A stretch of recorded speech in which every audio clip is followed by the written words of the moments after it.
MBS 초대석의 양승용입니다. 하늘의 많은 것을 의지하는 생명산업 농업은 참으로 예측이 어려운 분야입니다. 지난해는 코로나19에 기상이변까지 겹쳐 더욱 그러했는데요. 이런 상황 속에서 농업 현황과 세부 분야에 대한 예측과 전망의 중요성은 더욱 커지고 있습니다. 오늘은 농업을 둘러싼 여건과 현안을 다양한 데이터와 분석으로 풀어낸 한국농촌경제연구원의 농업 전망을 통해 2021년 올 한 해 우리 농업의 방향을 가늠해 보겠습니다.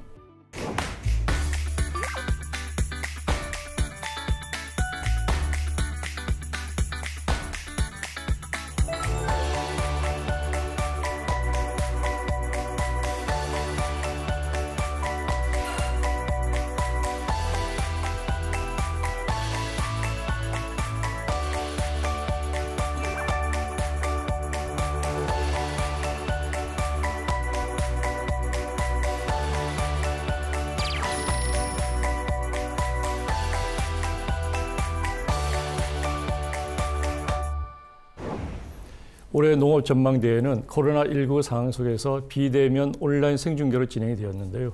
어려운 여건 속에서도 농업전망을 준비해 주신 한국농촌경제연구원의 국승용 농업관측본부장 자리해 주셨습니다. 나와주셔서 고맙습니다. 네, 안녕하십니까.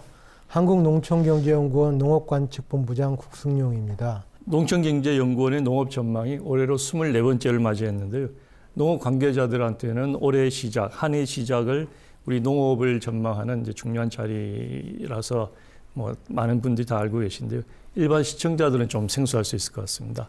농업 전망대회가 어떤 것인지 좀 소개를 부탁드리겠습니다. 먼저 저희 농업관측본부는 31종의 국내 농축산물과 4종의 국제곡물에 대한 관측을 하고 있습니다. 관측이라 하면 동향 정보를 분석하기도 하고요. 또는 미래 정보, 수급이나 가격을 전망하는 일도 하는데요.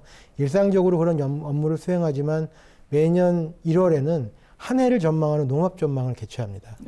농업 전망은 저희가 98년도부터 개최하기 위해서 올해로 24회째를 맞이합니다. 보통은 저희가 연초에 많은 분들을 모시고 이 농업 전망을 개최했고요. 작년에는 한 1,800분 정도가 오실 정도로 많은 분들이 참여하셨습니다. 저희가 보면 농업인들도 오시고요. 또 농업 관계 회사에 다니는 분들도 오시고, 농정 담당하시는 분들도 오십니다.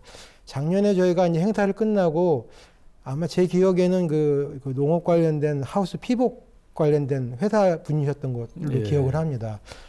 보니까 참외의 그 재배 면적은 좀 장기적으로 줄고 딸기는 는다고 전망을 했는데 우리 회사가 마케팅 전략을 세울 때 좀 활용할 수 있을 것 같다. 이런 말씀을 해주시는 걸로 보면 아마 많은 곳에서 활용을 하고 있는 것으로 이렇게 알고 있습니다. 그렇군요. 농업 생산자뿐만 아니라 농기업 또 정책이나 농업 관련 기관 이런 분들도 관심 있게 오시는군요. 네, 그렇게 알고 있습니다. 그렇군요. 자, 전체 일정이 인터넷으로 진행되는 것은 이제 이번이 처음이지 않겠습니까? 아마 그 인터넷으로 진행하는 것이 그 대면으로 하는 것보다 상당히 어려움이 많았을 것 같은데요. 어떤 어려움 또 어떤 문제점 또 어떤 장점이 있을지 좀 얘기를 부탁드리겠습니다. 저희가 이제 1월에 농업 전망을 개최합니다만 저희는 한 전해 9월부터 준비를 합니다. 그러니까 작년 9월부터 농업 전망을 준비했고요. 제가 작년 9월을 생각해 보면 코로나가 엄청나게 확산되는 상황이었습니다. 그 상황에서 과거와 같이 2,000명 정도가 모이는 행사를 할 수는 없을 거라고 봤고요. 그래서 일단 온라인 형태. 저희는 요새는 그걸 이제 웹하고 세미나를 합쳐서 웨비나라고 부르는데요. 온라인 방식으로 개최를 하기로 그때 결정을 했습니다. 그런데 처음부터 이제 그렇게 결정했군요. 그런데 저희가 그 당시에는 이제 아무래도 현장감을 높이기 위해서 소수 한 20분 정도는 모시면 좀 토론도 하고 청중들도 있으면 좋겠다라고 해서 그런 방식으로 준비를 했는데요. 다시 이제 코로나19가 확산이 되면서 청중들을 일체 모시지 않는 완전한 온라인 형태로 개최하기로 하였습니다. 어려운 점은 말씀을 드리지 않고요. 장점을 먼저 말씀을 드리면 한 2,000분 정도가 당일날 오시면 그 행사를 준비하는 자체가 만만치 않습니다. 그렇겠군요. 그러다 보니까 저희 역량이 행사 자체에 많이 투입이 되는데요. 올해 같으면은 그런 대규모 행사를 하지 않기 때문에 그 역량을 좀 내용을 채우는 곳으로 많이 좀 투입할 수 있었던 것이 좀 그 장점이라고 볼 수 있고요. 예. 그렇기 때문에 좀 다양한 기획을 좀 할 수 있게 되었는데요. 특히 이제 3부 산업별 전망 쪽에서는 좀 현장성 있는 내용을 좀 담기 위해서요. 저희가 주제 발표하는 것 외에 사전 영상이라는 걸 제작을 했습니다. 예. 그게 이제 예를 들면 이제 곡물 쪽에서는 식량 자급률, 뭐 축산물 쪽에서는 육류 소비 트렌드, 예. 그리고 뭐 채소 쪽에서는 이제 농업 관측 고도화, 또 과일 과채 쪽에서는 이제 최근에 이제 샤인마스켓이 대단히 뜨거운 그 이슈잖아요. 예. 샤인마스켓 시장이 어떻게 될 것인가. 이러한 이제 사전 동영상을 보여드리고 토론자들도 그거에 대해서 토론할 수 있는 이런 걸 배치를 했고요. 저희가 이제 과거에는 이제 주로 전문가분들이 많이 오셨는데 이번에는 그런 식으로 저희가 현장성을 강조하다 보니까 도매법인에서 경매를 하시는 분들도 토론자로 오시고 또 이제 그 육류를 취급하시는 바이어들도 오시고 이렇게 좀 토론자도 좀 다양하게 할 수 있는 시도를 좀 해봤습니다. 네, 그리고 뭐 그 외에도 저희가 이제 품목 자조금들이 많이 있지 않습니까? 품목 자조금 단체 회장님들께 일일이 연락을 드려서 그분들이 그 농업인들과 국민들에게 드리는 신년 메시지를 또 함께 제공을 했습니다. 그렇군요. 예. 네. 그리고 또 하나 이제 새로운 시도를 한 게 있는데요. 예. 제가 일부는 과거에 보면 늘 그 특별 강연 하나를 하고 저희 농가 경제 전망 이 두 가지 발표를 중심으로 했는데요. 예. 올해는 그거에 더해서 좀 신년 좌담회라는 순서를 하나 추가했습니다. 왜냐하면 이 웨비나라는 게 좀 현장성 있는 대화가 좀 생명이기 때문에 그런 코너를 하나 넣었고요. 거기에는 과거에는 주로 이제 뭐 그 행정이나 전문가들 주로 모셨는데요. 물론 뭐 차관도 오셨고 전문가들도 오셨습니다만 현장에서 농업을 하시는 분들도 한 분 모셔서 좀 현장의 목소리를 담으려는 시도를 하였습니다. 그렇군요. 예. 아무래도 온라인으로 하다 보면은 이제 전달력이라든지 또 현장감이나 이런 것은 조금 떨어질 수 있지만 다양한 내용과 이제 깊이 있는 그 컨텍스트로 그렇게 보완을 했다 이런 말씀이시군요. 앞으로도 어떻게 이런 그 새로운 방식이 뭐 지속적으로 좀 활용이 되겠습니까? 그 농업계에서 하는 아주 가장 큰 행사 아닙니까? 그래서 이번 하나의 행사가 아니라 좀 포스트 코로나 이후에도 좀 온라인의 장점을 활용할 수 있는 행사의 어떤 모대를 만들고자 다양한 시도를 하고요. 좀 어느 정도는 사명감을 가지고 지금 준비를 했습니다. 코로나19가 세상의 모든 것을 바꾼다 이렇게 했는데 농업 전망도 거기에 따라가는 그런 추세군요. 예, 그렇습니다. 2019년에는 그 농업 농촌의 가치와 기회 그리고 미래라는 주제로 이제 농업 전망대가 열렸고요. 2020년에는 농업 농촌의 포용과 혁신을 위한 농정의 핵심 이정표 이런 주제로 열렸습니다. 이런 농업 전망에서 다루는 주제들만 살펴봐도 그 당시에 그 농업의 그 현황과 문제점 이런 것을 또 중점을 두고 지향하는 바를 알 수 있는데 금년에는 어떤 주제로 준비를 하셨습니까? 사실 저희가 이제 9월부터 준비를 한다고 말씀을 드렸지 않습니까? 대주제를 선택하는데 보통 한 달 이상 걸립니다. 여러 의견들이 있기 때문에 걸리는데 올해는 이 코로나라는 것이 워낙 사회적으로 커다란 이슈였다 보니까 사실은 이제 제가 여러분들의 의견을 들어서 주제로 코로나19 이후에 농업 농촌의 변화와 미래를 하면 어떻겠냐라고 했을 때 이견을 제시하는 분이 한 분도 안 계셨습니다. 뭐 그런 정도로 올해 여러 가지로 좀 우리가 어렵긴 했지만 많은 분들이 앞으로 우리가 논의해야 될 게 코로나19 이후의 변화라는 거에 대해서 공감을 하신다고 보고요. 그런 내용으로 저희가 이제 주제를 선정하였습니다. 그렇군요. 특히 이제 그 주제에 따라서 저희가 이제 여러 가지 프로그램을 배치했는데요. 저희가 이제 다행히 이제 국회 미래연구원에서 지난해 말에 30년 이후에 사회 전망을 한 그런 연구 결과를 했습니다. 30년 후에. 그래서 그 내용을 좀 농촌 쪽에 좀 이게 초점을 맞춰가지고 저희가 국회 미래연구원장님께 그 초청 강연을 부탁드렸고요. 그 주제는 이제 사회 변화 전망과 30년 후의 농촌. 요게 이제 특별 강연으로 저희가 모셨습니다. 그리고 2부 농정 현안은 크게 이제 뭐 농촌 분과, 농가 경영 분과, 뉴딜 분과, 뭐 디지털 분과 이렇게 4개로 구성을 했는데요. 농촌 분과에서는 이제 농촌 재생하고 공동체 차원의 돌봄 요걸 이제 주제로 삼았고요. 예. 농업 경영에서는 이제 농가 위험 관리하고 청년 농업인 요 주 주제를 했습니다. 그리고 한국판 뉴딜 문과에서는 그 디지털 농업과 저탄소 농업 요 두 개의 주제를 다뤘고요. 마지막으로 이제 농업 식품 유통 요 분과에서는 이제 국가 식량 계획하고 디지털 유통 이렇게 네 가지 주제를 이제 2부에 농정 현안 이슈로 저희가 다 네 개 분과 8개 주제에 대해서 다뤘습니다. 그리고 3부는 저희가 이제 산업 이슈를 다루는데요. 그거는 곡물, 채소, 과일과채, 축산, 보통은 이렇게 하고 임산물을 과일과채 이렇게 묶어서 했습니다. 근데 그렇게 한 이유는 이제 대규모 행사를 할 수 있는 공간을 마련하기 어려워서 그렇게밖에 못했는데요. 올해는 이제 공간의 제약이 없었기 때문에 임산물 분과를 따로 분리를 했습니다. 그래서 5개 분과의 산업에 대한 논의를 하는 프로그램을 진행했습니다. 그렇군요. 예.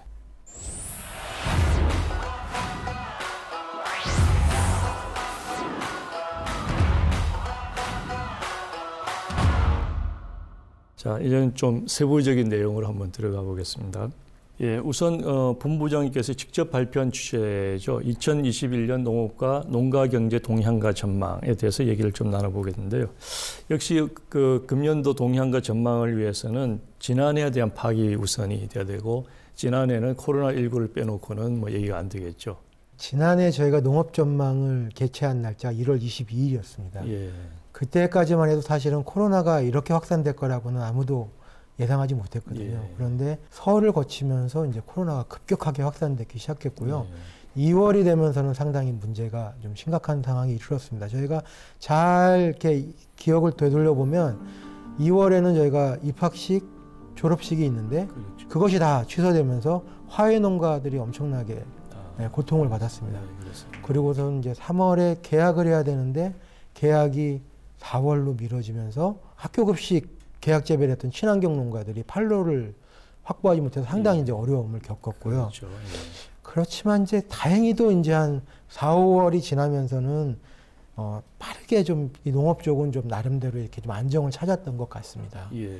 그렇지만 이제 농업은 그랬지만 이제 뭐 일자리를 잃은 직장인들도 생겼고요. 예. 또 자영업자들도 좀 어려움을 겪었고요. 그렇게 되면서 전체적인 우리나라 경제는 좀 그 어려움을 많이 겪지 않았나 싶고요. 예.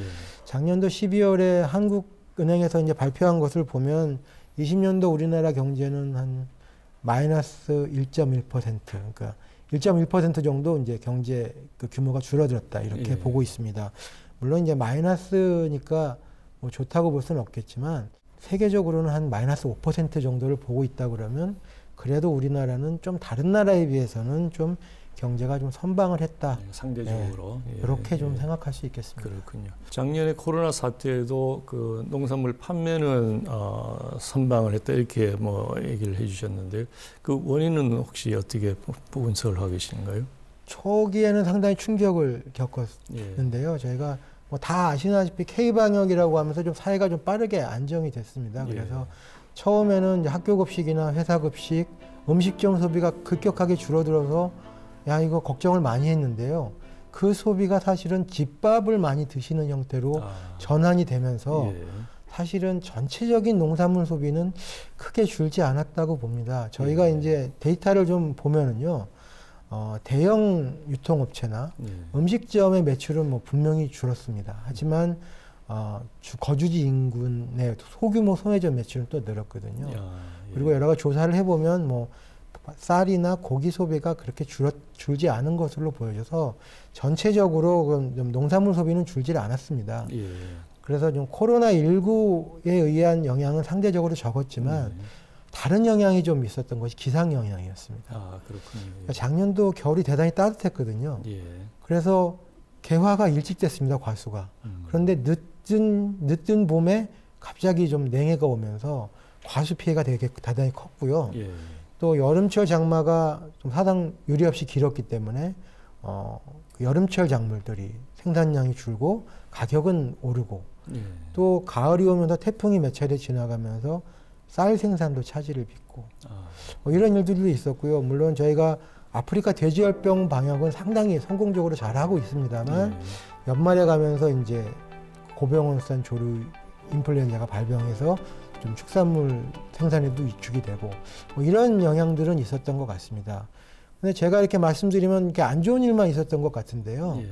사실은 잘 따져보면 꼭 안 좋은 일만 있지는 않았습니다. 그렇군요. 예.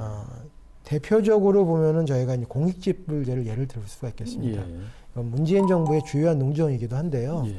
사실은 공익직불제가 처음 시행되면서 전혀 논란이 없었던 건 아니지만 비교적 무난하게 시행이 됐고요. 예. 특히 규모가 적은 소농을 중심으로는 직불이 증가하면서 좀 소득에 기여하기도 했다고 보여지고요. 예. 또 뭐 긴급재난지원금이나 이런 것들이 전 국민에게 지급되면서 농가 소득에도 일정하게 좀 도움은 드렸다고 생각이 되고요. 예. 또 이제 저희가 봐야 될 것은 이제 18년도, 19년도산 쌀 변동직불금이 두 해치가 작년에 지급이 됐습니다. 예. 그래서 전체적으로 이제 정부 보조금은 좀 농가분들이 과거보다는 좀 많이 받으시지 않았나 이런 생각을 합니다. 예. 하지만 저희가 좀 아직까지 이제 걱정해야 될 거는 저희가 농업 노동력 쪽이라고 생각을 합니다. 예. 저희가 작년 봄에는 그렇게 농업 노동력이 집중적으로 투입되지 않기 때문에 외국인 노동이 줄더라도 큰 문제가 없을 수도 있다 이런 인식이 있었던 건 사실이거든요.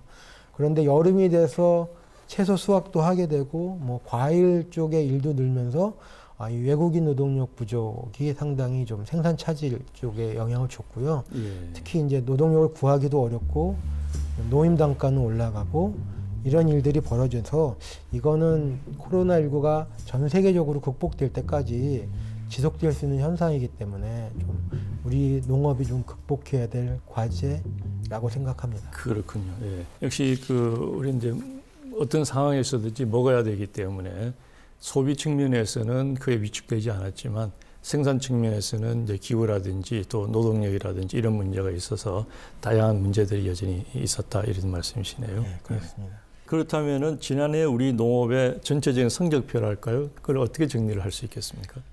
그러니까 이제 앞서서 제가 이제 좋은 것도 있었고 나쁜 것도 있었고 이렇게 말씀을 드렸는데요. 결과적으로 저희가 이제 수치를 이렇게 산출을 해보면 농업 생산량은 2019년에 비해서 2020년도에 한 4% 성장을 한 것으로 보입니다. 그러니까 2019년도에는 이제 49조 원대였는데요. 2020년도에는 이제 51조 한 5천억 정도 될 걸로 보이고요. 재배업과 축산업이 똑같이 그 규모가 성장을 했습니다. 그 이유를 보면은 이제 뭐 생산량은 줄었지만 쌀, 채소, 과일 모두 가격이 상당히 전년에 비해서 올랐습니다. 그렇군요. 그래서 양이 준 거보다는 이제 가격이 오른 폭이 크기 때문에 재배업 생산이 늘었고요. 축산업 쪽은 사실은 양이 크게 줄지 않았음에도 불구하고 가격이 상당히 강했습니다. 그렇군요. 예, 그래서 외국으로부터 수입이 제한이 돼서 네, 특히 이제 돼지고기 같은 경우 수입에 제한이 있었고요. 소고기 같은 경우는 이제 긴급 재난지원금의 효과라든지 여러 가지 수요 쪽 부분이 작용을 하면서 소고기 가격도 좀 높아가지고요. 이 한유구와 돼지고기 생산량이 늘면서 축산업 생산량도 늘었습니다. 그래서 전체적으로 이제 농가의 농업소득은 좀 증가를 했고요. 아까 말씀드린다시피 정부 보조금이 늘었기 때문에 그런 이전 소득도 증가를 했습니다. 그런데 사실은 이제 농가 소득이 제일 중요한 게 이제 그 농해 소득이거든요. 요새는 한 그게 40% 정도 되니까 중요한데 경기가 침체되고 농촌 관광이 어려워지고 뭐 농촌 축제 같은 것도 어려워지면서 사실 농해 소득은 좀 큰 폭으로 줄었습니다. 그렇군요. 그래서 그렇지만 전체적으로 저희가 보면은 그래도 좀 전년 19년도보다는 좀 늘어서 한 농가당 소득은 4,300만 원 정도는 될 것으로 이렇게 추정을 하고 있습니다. 근데 여기서 좀 조심스러운 게 그겁니다. 저희가 이제 재해 때문에 이제 재해가 있었지 않습니까? 그래서 농산물 가격은 올랐지만 피해를 크게 입은 분들은 농업소득이 많이 감소를 했고 피해를 좀 덜 입은 분들은 농업소득이 늘었단 말이죠. 그러니까 이거 제가 드린 건 이제 평균적으로 그렇다는 것이고 개별 농가 입장에서는 좀 피해를 큰 농가도 있고 좀 더 괜찮았던 농가도 있고 이런 차이는 있다고 봅니다. 평균적으로는 이제 조금 상승을 했지만 피해를 많이 본 농가들도 분명히 존재하기 때문에 거기에 대한 어떤 그 보완책이랄까요, 지원책 이런 것들이 충분히 있었어야 되겠네요. 저희 이제 그 2부 주제 중에 하나가 이제 농가 위험 관리인데요. 거기서 이제 재해보험이라든지 그런 주제를 이제 다뤘습니다. 그렇군요. 자, 작년에는 코로나19 사태에도 불구하고 그나마 조금 선방을 한 그런 측면이 있는데 금년에도 코로나19도 여전히 그 불확실성이 존재를 하고 있습니다.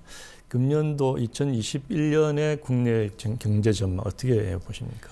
국내와 전 세계적으로 이제 보면은 코로나19의 이런 위축에서부터 어느 정도 벗어날 것으로 이제 생각하는 시기를 전문가들은 우리나라는 한 상반기, 예. 세계적으로는 한 3, 4분기 이렇게 아주 낙관적인 전망이겠죠. 물론 문제가 그렇게 보고 있는 것 같습니다. 예. 그래서 그걸 전제적으로 하면은 이제 작년에 이제 워낙 마이너스가 컸기 때문에 올해는 그걸 기저효과라고 하지 않습니까? 작년에 워낙 낮았기 때문에 작년보다는 올해는 증가를 하는데 전 세계적으로는 그래도 19년도만큼은 되지 못할 거다. 작년도에 크게 떨어져서 올해 좀 오르지만 그래도 그 오르는 폭은 떨어진 만큼은 되지 못할 것이라고 보는데요. 예외로 오는 나라가 이제 중국과 한국입니다. 중국은 작년에도 적지만 플러스 성장을 했고요. 올해도 플러스 성장을 할 걸로 보고 있습니다. 그렇군요. 우리나라도 작년에 한 1% 정도 줄었지만 올해는 한 3% 정도 이렇게 늘 것으로 한국은행이 전망하고 있습니다. 그렇군요.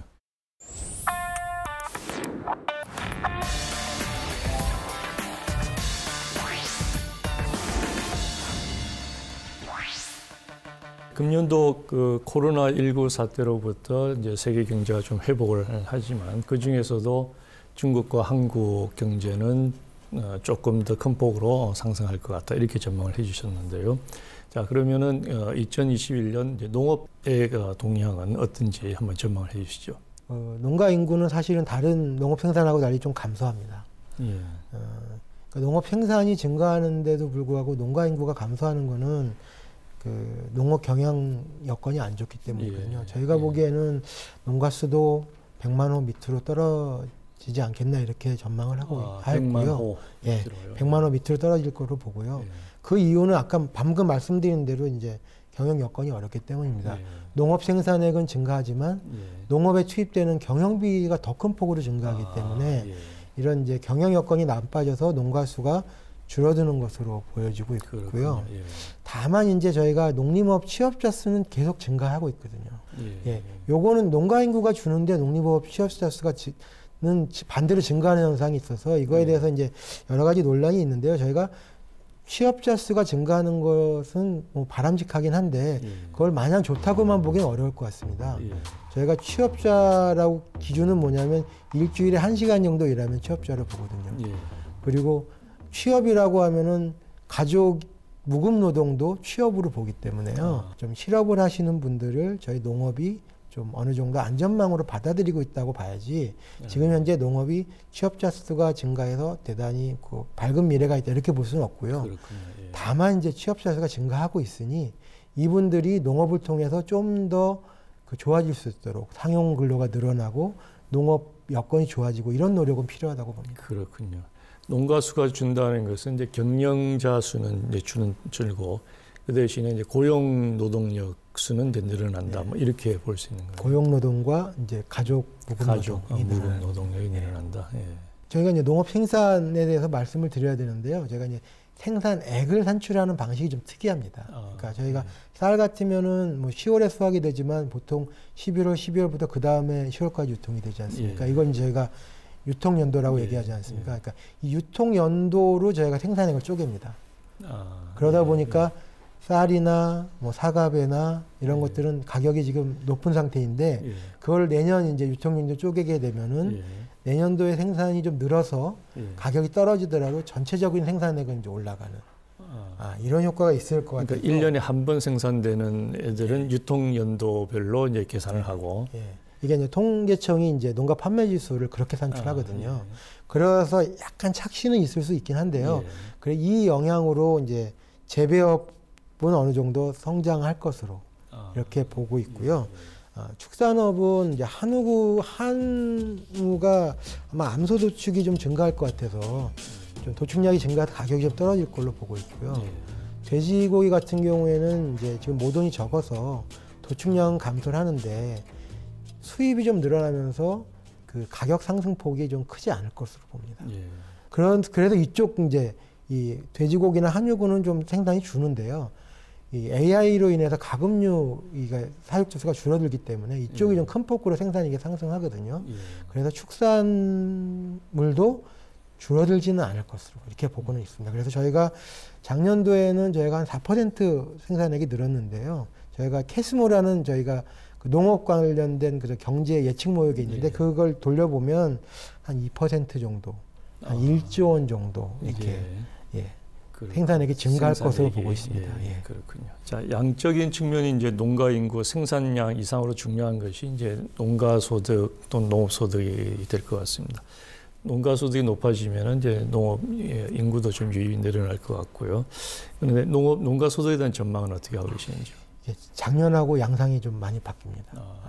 그러니까 작년에는 농업소득과 이전소득이 늘고 농해소득이 이제 줄었는데요. 올해는 완전히 바뀌어서 농업소득과 이전소득은 좀 줄고 농해소득이 증가할 것 같습니다.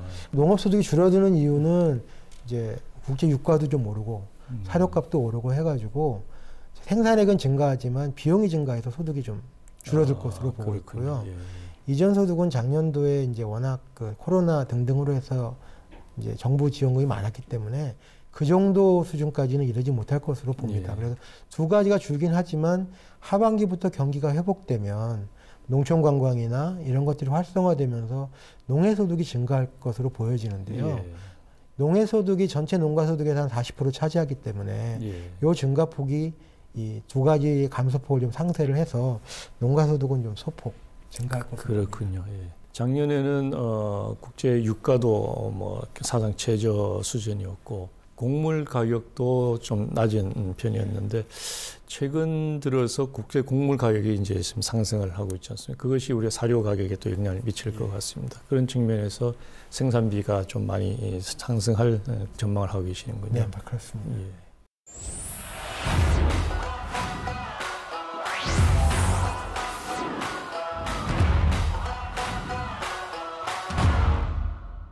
자, 이번 농업 전망의 대주제가 코로나19 이후에 우리 농업 농촌의 변화와 미래 이런 주제였었는데 코로나19가 농업에서 큰 위기였지만 농업이 가진 식량 안보의 중요성이 재조명되는 그런 해이기도 했습니다. 농촌경제연구원에서 이제 그에 뒷받침하는 조사를 하셨다고요? 저희가 매년 이제 11월 말에서 12월 초 해서 농촌에 대한 국민인식 조사를 합니다.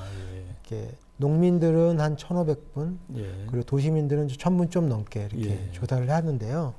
그 결과 중에서 좀 그 주목할 만한 것이 몇 개 있습니다. 하나 소개를 드리면 그 식량 안보에 대한 인식인데요. 사실은 다른 나라에 비해서 우리나라가 작년에 식량에 대한 위협이 있지 않았습니다. 사재기도 있지 않았고요. 뭐 공급이 안 되는 적도 있지 않았는데 워낙 외신이나 이런 데서 식량 위기를 갖다 강조하다 보니까 좀 특히 도시민들 중심으로 많이 불안하셨던 것 같습니다. 그래서 식량 안보, 현재 농업이 좀 식량 안보 쪽에서 기능을 잘 못하고 있다. 좀 더 잘해야 된다라는 그런 생각이 좀 증가를 좀 하셨는데 식량도 우려가 좀 우려가 좀 커졌어요. 그러다 보니까 이게 어떻게 보면 반대급부로 우리 농업이 좀 식량 안보를 위해서 좀 더 노력을 해야 된다. 더 중요하다. 또 이런 인식이 좀 증가를 했습니다. 그렇군요. 그러니까 현재에 대한 불안이 좀 강조되면서 미래의 농업의 역할에서 식량 안보에 대한 인식이 좀 증가를 했고요. 아마 이제 이러한 국민 인식 변화가 작용을 해서 그 문재인 대통령께서 농업인에 날 때 식량 자급률을 높이겠다라는 그런 말씀을 하시는 것으로 이렇게 나아가지 않았나 이렇게 생각합니다. 그렇군요. 그 우리나라는 이제 아마 그 생산이나 이런 측면에서 그렇게 큰 위기는 못 느꼈지만 국제 곡물 가격이 오르고 또 외국의 그 소득이 줄면서 식량 위기를 겪는 나라들이 꽤 많이 있었다고 들었거든요. 그런 측면에서 우리 소비자들도 그런 우려를 나타낸 것이 아닐까 싶으네요. 그 농업인 날 그 문 대통령께서 식량 자급률을 강조하신 거는 그건 뭐 고무적인 일인데 식량 자급률을 우리가 사실 지켜본 적은 없지 않습니까? 그 목표는 정해놓고 어떻게 보십니까? 금년도는 식량 자급률 목표가 지켜질 것 같습니까? 목표를 지킨다기보다는 좀 방향 설정을 좀 더 구체한 그런 의미는 있는 것 같습니다. 구체적으로 이제 밀 자급률을 10%대로 올리겠다. 콩 자급률을 뭐 45%도 올리겠다라고 예, 했는데 예. 10년 동안요. 예. 이게 사실은 어마어마한 목표거든요. 예. 그 밀 같으면은 10배를 생산을 해야 되고 아, 콩은 2배 가까이 생산을 해야 됩니다. 그렇군요. 예. 그런 거를 천명했다는 것 자체가 좀 더 과거에 그냥 우리 자금률 목표치를 지키자보다는 좀 더 실행 계획을 구체화할 수 있는 여건은 됐다고 봅니다. 그렇군요. 예. 자, 우리 코로나19를 겪으면서 이제 과밀화된 도시의 삶을 되돌아보는 이런 데 그 성향도 많이 늘었는데요. 혹시 그런 부분을 엿볼 수 있는 내용도 있었습니까? 귀농귀촌에 대한 그런 의향이 좀 증가를 했습니다. 아, 예. 예, 그렇습니까? 그래갖고 2019년도에 조사한 거에 비해서 한 7%나 늘었기 때문에 예. 아마 여러 가지 그 도시 그 생활 여건하고 관계가 있다고 보고요. 예. 특히 이제 뭐 재미있는 거는 뭐냐면은 그 과거에는 미미한 숫자인데 이번에는 한 9%가 뭐라고 말씀을 하셨냐면 그 농작물을 안전하게 생산해서 식량을 자급하고 싶다. 귀농귀촌하는 이유로 이렇게 말씀하신 거는 이제 그런 식량에 대한 걱정들 예. 뭐 이런 것들이 아마 그 도시민들의 의식에 좀 깊게 박히지 않았나 이렇게 생각합니다. 그렇군요. 예. 코로나19로 온라인 식품 구매도 이제 증가를 했는데요. 생물이란 특성상 이제 그 온라인으로 유통하는 게 쉽지 않은 과제인데도 불구하고 그 농산물 그 온라인 판매 유통이 자리를 잡은 것 같습니다. 이것에 대해서는 어떻게 전망하시는지요? 저희가 이제 그 매년 그 식품 세비 행태 조사라는 걸 합니다. 예. 그 농가 그러니까 전체 가구 3천 가구 정도를 조사를 해서 우리 식품 소비가 어떻게 바뀌는지를 조사하고 저희가 이제 12월 달에는 그 결과 보고 대회를 하거든요. 예. 그 중에서 이제 한 가지만 소개시켜 드리고 싶은데요. 한 달에 1회 이상 온라인에서 식료품을 구입하는 비중 조사를 하는 게 있습니다. 예. 그게 한 5년 전에는 한 20% 정도였는데 예. 최근에 많이 늘었고요. 예. 특히 이제 작년 같으면은 그 수치가 한 38%. 그러니까 38%의 가구가 한 달에 1회 이상 농산물을 온라인으로 예. 구매하시고요. 예. 이 온라인 구매라는 게 좀 중독성이 있다고 하지 않습니까? 예. 그래서 아마 식품을 온라인으로 구매하는 비중이 좀 코로나19를 거치면서 좀 더 확산되지 않을까 이렇게 생각합니다. 그렇군요. 그만큼 물류 기능이 그 좋아지면서 생물을 신선도를 유지하고 품질을 유지하면서 신속하게 그 유통시킬 수 있는 그런 기술 때문에 그럴 수도 있겠네요. 기술 진보도 있고요. 예. 아무래도 이제 비대면이라는 좀 특징도 작용한 것 같습니다. 그렇군요. 예. 자, 농식품 분야의 경우에는 이제 생산자인 농업인 만큼 소비자인 도시민들의 소비 행태 또 이제 굉장히 그 중요하고 또 그런 데 현안에 대한 그 정책 방향이나 내용도 굉장히 중요할 것 같은데 그런 부분도 조사가 되어 있는지요? 저희가 이제 농업 농촌에 대한 국민인식 조사에서 도시민과 농민들을 대상으로 농식품 현안을 무엇이라고 생각합니까? 이런 질문을 합니다. 예. 그러면 이제 도시민들이 높게 나오는 것들은 이제 가격 안정, 예. 자연재해, 예. 건강한 먹거리 이런 거를 주요 이슈라고 생각을 하시고요.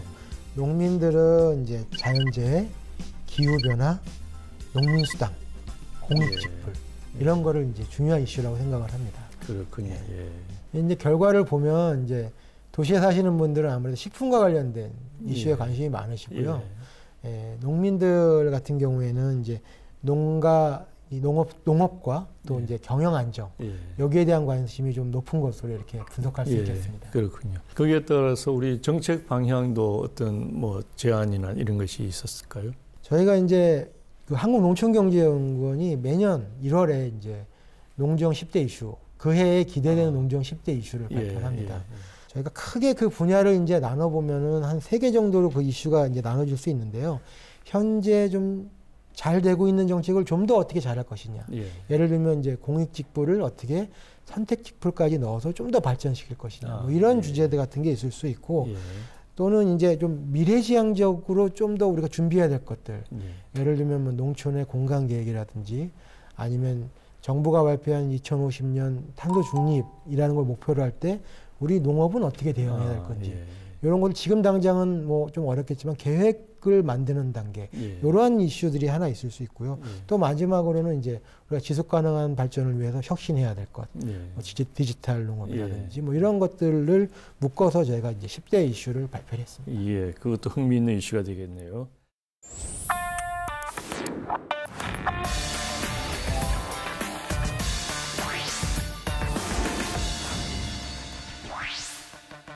농업 전망대를 준비하면서 다양한 조사와 통계가 이제 총동원이 됐을 텐데요. 그를 바탕으로 2021년도 우리 농업 농촌의 여건과 과제를 전체적으로 전망한다면 어떻게 할 수 있을까요? 소비자나 이런 사회가 인식하듯이 식량 안보.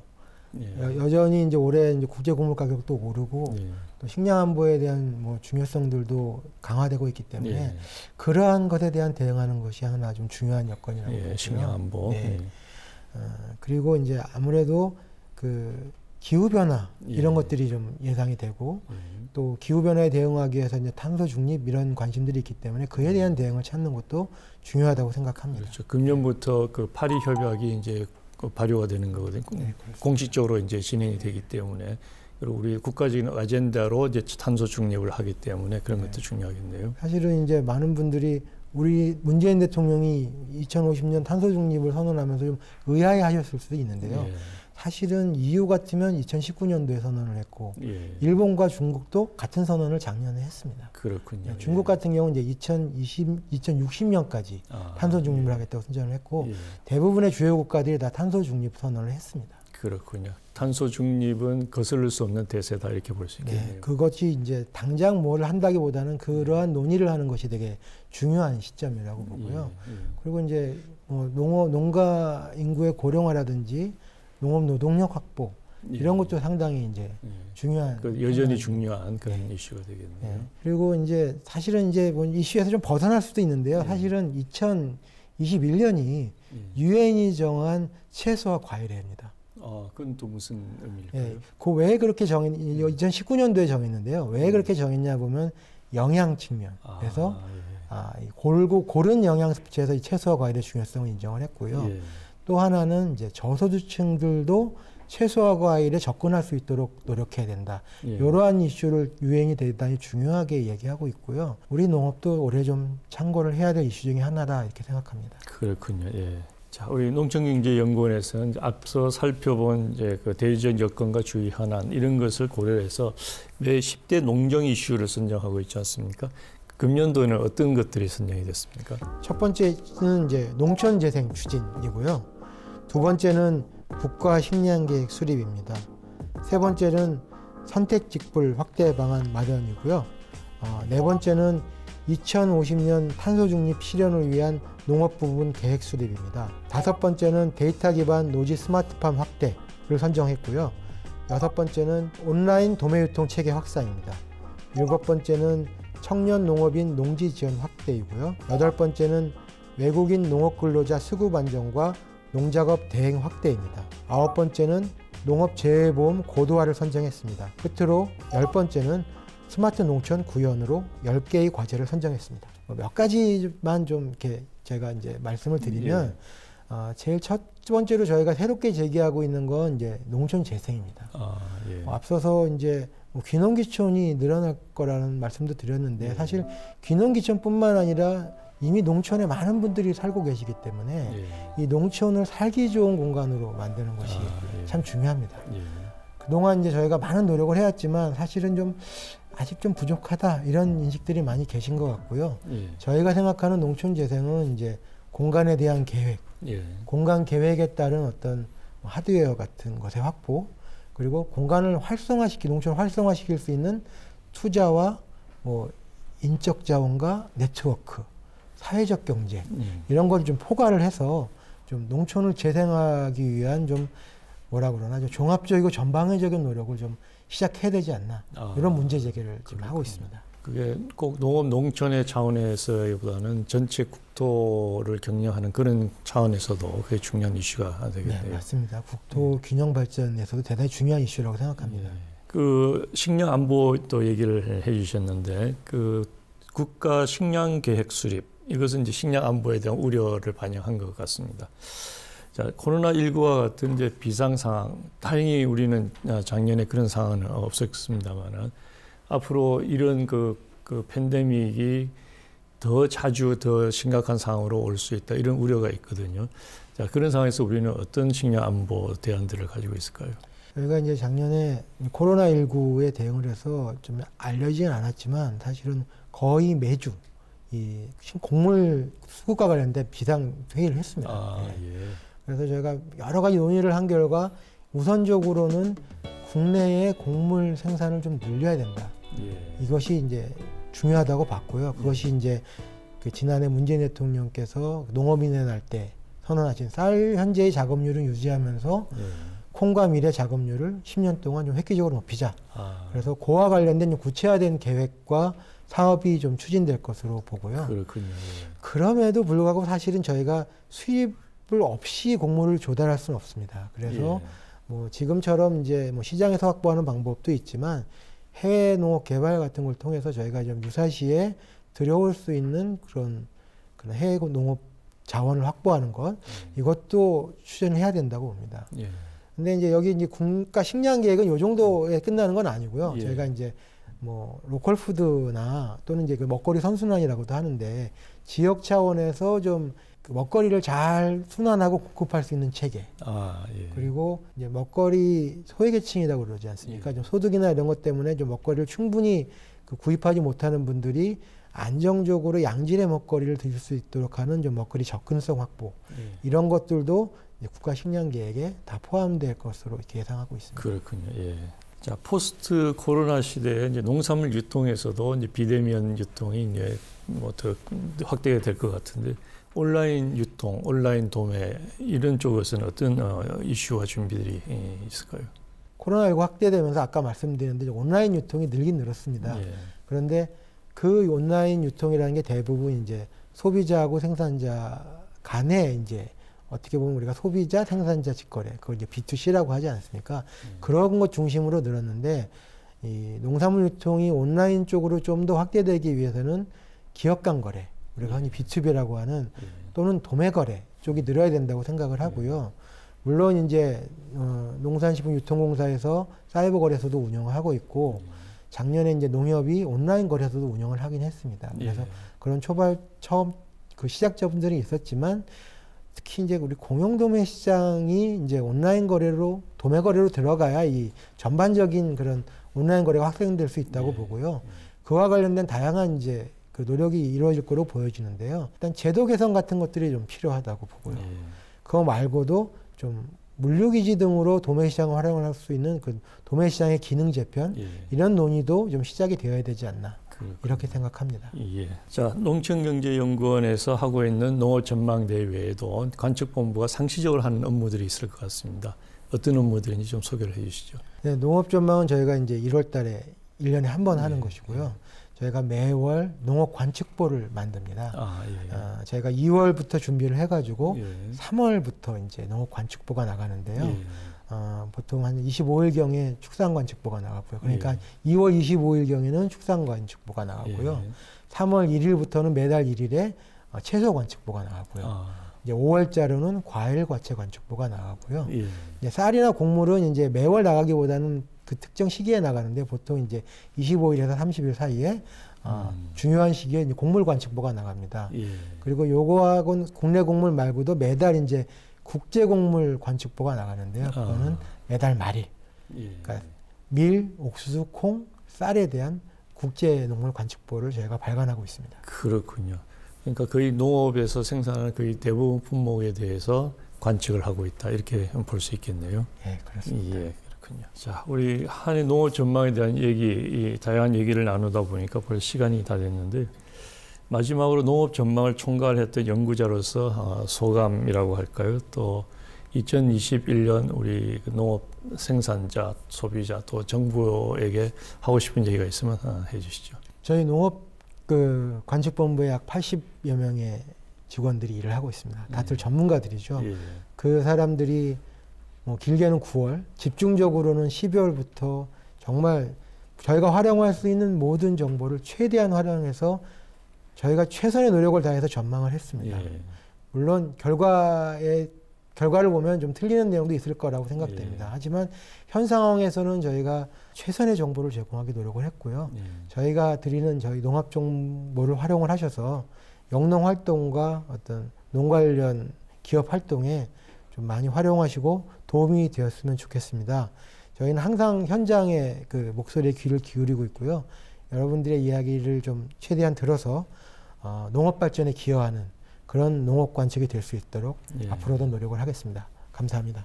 예, 우리 한국농촌경제연구원의 농업관측센터가 있어서 우리 농업의 방향을 이렇게 전망을 해주시고 또 갈 길을 알려주는 그런 역할을 해서 농업의 든든한 그런 우군 버팀목이 될 수 있을 것 같습니다. 앞으로도 좋은 연구를 많이 하셔서 정확하고 또 도움이 되는 그런 전망을 많이 해주시길 바라겠습니다. 오늘 나와주셔서 고맙습니다. 네, 감사합니다. 2021년 새해도 벌써 한 달이 되어갑니다. 이제는 새로운 해를 맞이하는 막연한 설렘보다 올 한 해를 어떻게 꾸려갈까에 대한 철저한 분석과 실천이 필요한 시기가 아닐까 싶습니다. 농업 부문의 환경 변화와 동향을 분석해 2021년 우리 농업 농촌을 전망한 내용들이 농업인들과 관계자들의 합리적 의사결정을 지원하는 현명한 방향키가 되어주기를 기대해 봅니다. 함께해 주신 여러분 고맙습니다.